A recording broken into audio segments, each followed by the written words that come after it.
Uchko'prik tumani favqulodda vaziyatlar bo'limi xodimlari tomonidan mahallalarda, aholi yashash xonadonlarida hamda qurilish obyektlarida yong'in xavfsizligini ta'minlash maqsadida keng ko'lamli profilaktik tadbirlar o'tkazildi. Tadbirlar davomida fuqarolarga yong'inlarning oldini olish, isitish moslamalaridan to'g'ri foydalanish, elektr va gaz jihozlaridan foydalanishda xavfsizlik qoidalariga qat'iy rioya etish bo'yicha tushuntirish ishlari olib borildi.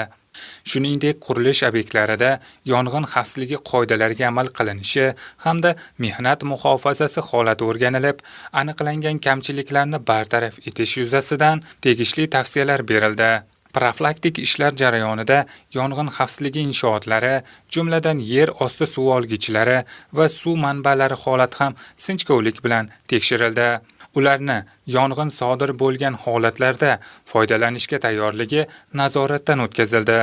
Tumandagi 15-sonli umumiy o'rta ta'lim maktabida esa zilzila sodir bo'lganda to'g'ri harakat qilish qoidalari mavzusida o'quv mashg'uloti o'tkazildi.